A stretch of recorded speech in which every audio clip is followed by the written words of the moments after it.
जिस तरीके की गंदी पॉलिटिक्स आप कर रहे हो, उसका अंजाम मैंने पहले भी कहा है, बहुत बुरा होने वाला है, बहुत बुरा होने वाला है।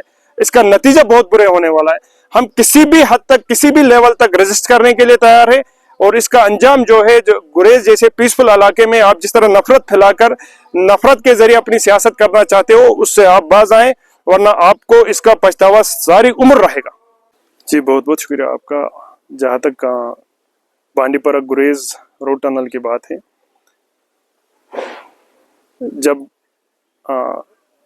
इलेक्शन का ये मैनिफेस्टो बन रहा था, उस टाइम पे आपको मालूम होगा कि हमारा जो मैनिफेस्टो आया था जे.एंड के भारतीय जनता पार्टी की तरफ से, तो उसमें हमारे मैनिफेस्टो में भी ये गुरेज बांडीपुरा जो रोड टनल है, इसका जिक्र किया गया था।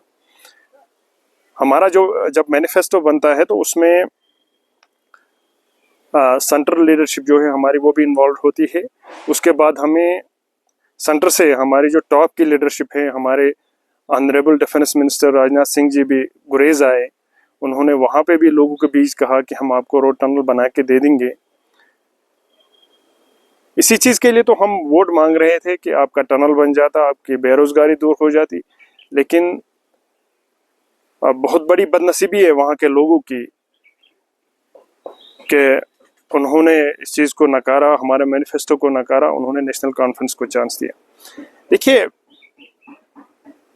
टनल बनेगी और ज़रूर बनेगी, और हमारी भारतीय जनता पार्टी ही टनल बना के दे देगी। इसका हम ये नहीं सोच रहे हैं कि हमें सीट नहीं मिली गुरेज से या हम जीते नहीं तो टनल नहीं बनेगी। टनल ज़रूर बनाएगी, अपने वक्त पे टनल ज़रूर बनेगी। इसमें थोड़ा ताख़ीर है। देखिए, इसके लिए मैंने कई दफ़ा पहले भी जिक्र किया हुआ है कि गुरेज, बांडीपुरा से गुरेज आप चलते तो आपको बांडीपुरा से गुरेज पहुंचने में 5 घंटे लगते थे। अभी से वहां से टोटल 2.5 घंटे लगते हैं आपको। उसके अलावा आप आगे तिलेल देखते, तिलेल की हालत और भी खस्ता थी, रोड्स की जहाँ मैं बात करता हूँ। फिर उसके आगे हमारा द्रास आता है। द्रास ऑलरेडी कनेक्टेड है, हमारा ऑलरेडी वो इनाग्रेट हो चुका है वो रोड। अभी उसमें ज़ोर शोर से काम चल रहा है। जैसे जैसे फिजिबिलिटी बढ़ जाएगी, टनल बनने में ज़्यादा टाइम नहीं लगेगा। जैसे ही ऐलान होता है, 2-3 साल के अंदर अंदर गुरेज टनल बन के तैयार होगी। उससे पहले जब वहाँ पे आप देखेंगे, अगर स्टार्ट से ही आप देखेंगे, दही नाले से, दही नाले का ब्रिज करोड़ों रुपये की मेहनत से तैयार किया गया, कंजलवन ब्रिज। उसके आगे एक और बड़ा ब्रिज बन रहा है। अब आगे आप चलेंगे तो हमारा जो चक नाला आता है, वहाँ पे बहुत बड़ा एक ब्रिज बन रहा है। उसके अलावा आप तिलेल में आगे चलेंगे, बरनाई में, वहाँ फ्लड एरिया में एक बड़ा ब्रिज बन रहा है। उसके आगे चलेंगे, पीटीएल ब्रिज अब तैयार होने को जा रहा है। आगे आगे आप देखेंगे बड़वा वाला ब्रिज, गुजरान ब्रिज।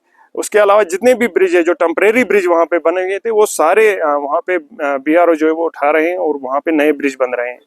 तो एक फिजिबिलिटी बन रही है टनल के लिए। मैंने पहले भी कहा, तो फिजिबिलिटी जैसे ही तैयार होगी, वहाँ पे टनल का भी ऐलान किया जाएगा।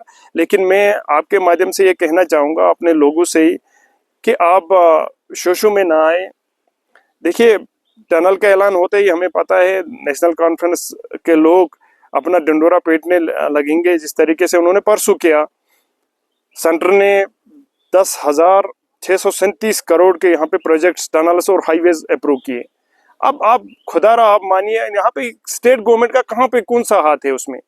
पैसा मरकज को देना है, इनको सिर्फ एग्जीक्यूट करना है। कल को गुरेज रोड टनल का ऐलान मरकज को करना है, मरकज करेगी ऐलान, फिर यहाँ पे डंडोरा पीटेंगे। हमारा इनका कोई रोल नहीं है, इनको पीछे हटना चाहिए। हमारे honourable prime minister Narendra Modi ji का वादा है, हमारे ट्रांसपोर्ट के मिनिस्टर जो है नितिन गडकरी साहब, वो वादा बंद है। जिस तरीके से उन्होंने पूरे मुल्क के अंदर नेशनल हाईवेज का जाल बिछाया है, टनल्स का जाल बिछाया है, इसी तरह इंशाल्लाह गुरेज में भी टनल बनेगी और हमारी हुकूमत में ही बनेगी, हमारी हुकूमत ही बना के दे देगी।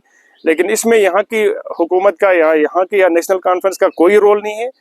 ये बात वहाँ के लोगों को जानने की जरूरत है। वहाँ पे जो बदनसीबी है, वहाँ के जो एमएलए साहब हैं, एमएलए गुरेज हैं, वो इस वक्त एक अलग सियासत करने में लगे हुए हैं। उनका काम है इस वक्त, कहाँ देखिए किस मुलाजिम ने बीजेपी को वोट किया है तो आप उसको टार्चर करें, उसकी ट्रांसफ़र कराएं। किस लेबर ने बीजेपी को वोट किया है उसको तंग करें।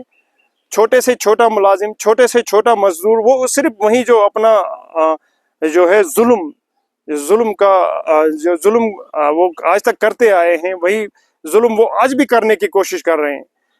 तो मैं सख्त मजम्मत करता हूँ इन चीज़ों का। देखिए एमएलए साहब, आपको लोगों ने चुना था, आप वहाँ के जो बेरोजगार नौजवान हैं उनको आप रोजगार प्रोवाइड करेंगे।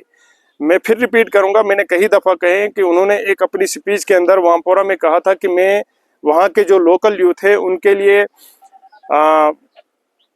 वहाँ जो खंडियाल है, खंडियाल पहाड़ के पीछे एक प्रोजेक्ट बनाऊंगा जिसमें वो महीने का 40-45 हज़ार कमाएंगे। अभी कहाँ है वो प्रोजेक्ट? वो प्रोजेक्ट लाए ना आप, कोई और रोजगार के दूसरे वसाइल आप वहाँ के बेरोजगार नौजवानों के लिए दीजिए। एजुकेशन सेक्टर, हेल्थ सेक्टर, ये कभी रोना रोते हैं कि हमारी चलती नहीं है, लेकिन सारे डिपार्टमेंट्स तो इनके अंडर है। एजुकेशन डिपार्टमेंट में वो अपने चाहते लोगों की ट्रांसफर करा रहे हैं, उनको मन चाहा जगहों पे, जहाँ पे वो चाहते हैं वहाँ ट्रांसफर कराते हैं। लेकिन हमारे जो जिनकी फैमिलीज ने हमें वोट किया, भारतीय जनता पार्टी को वोट किया, उनको टार्चर करने में लगे। तो एक नफरत लोगों के बीच फैला रहे हैं, एक टकराव लोगों के बीच फैला रहे हैं, जिसकी वजह से वो आज तक भी वहां से पॉलिटिकल फायदा ले रहे थे। लेकिन आज का जो नौजवान है, आज के जो हमारे लोग हैं, वो इन चीजों को जान चुके हैं, इन चीजों को वो पहचान चुके हैं। इस जो डर्टी पॉलिटिक्स, जो मैं कहूँगा चीफ पॉलिटिक्स जो उसकी है एमएलए गुरेज की, उसको वो जान चुके हैं। और वो बिल्कुल लोगों के सामने इस वक्त एक्सपोज हो चुके हैं। वो कभी इधर भाग रहे, कभी उधर, इतना सारा वो सिर्फ झूठ के सारे उसकी सियासत टिकी हुई है। वो तो यहाँ तक ये भी कहते हैं लोगों के सामने, जी ये खवा खातून पहाड़ में नहीं बनवाया है, इस हद तक वो झूठ बोलते हैं। तो लोगों ने अभी पहचाना है, जाना है, वो लोगों के सामने एक्सपोज हो चुके हैं।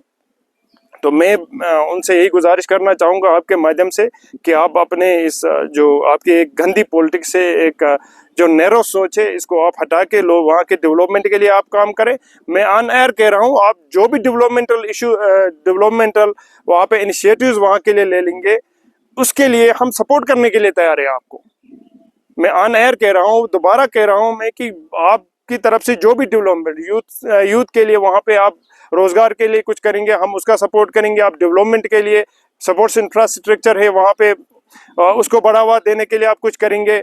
साथ ही साथ आप ये वहाँ पे हेल्थ सेक्टर को मजबूत करने के लिए, एजुकेशन सेक्टर को मजबूत करने के लिए आप जो कुछ भी करेंगे हम सपोर्ट करेंगे।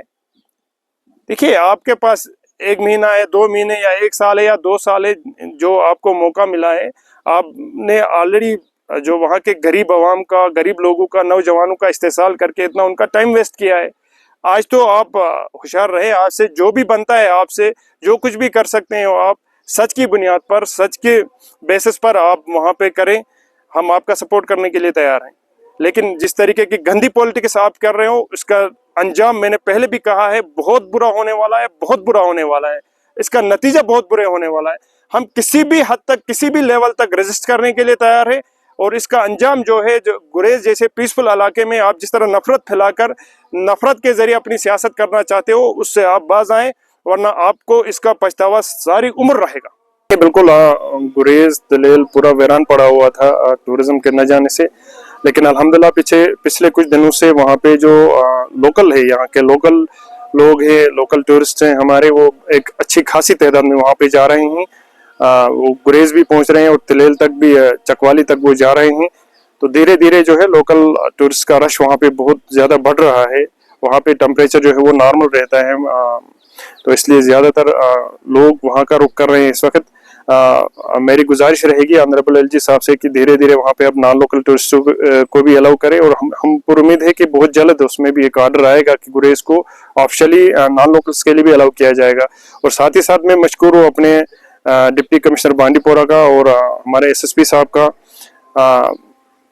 मशकूर हो। और इनसे मेरी गुजारिश रहेगी कि जो वहाँ पे अभी टेंटेज का उन्होंने रोक के रखा है, जो टेंटेज कॉलोनीज बन रही थी, टेंटेज जो पढ़े लिखे नौजवान वहाँ पे टेंटेज लगा के अपना रोजगार कमा रहे थे, अभी टेंट्स लगा के, तो उनको अलाउ किया जाए। अभी तक उनको अलाउ नहीं किया गया है। तो मेरी गुजारिश रहेगी एडमिनिस्ट्रेशन से, खासकर डी साहब से और एसएसपी साहब से, कि इनको फौरी तौर अलाउ करें। हमारे पास 1-2 महीने का टोटल सीजन जो है वो बचा हुआ है, तो उनको अलाउ करें ताकि वो अपना रोजगार कमा सकें।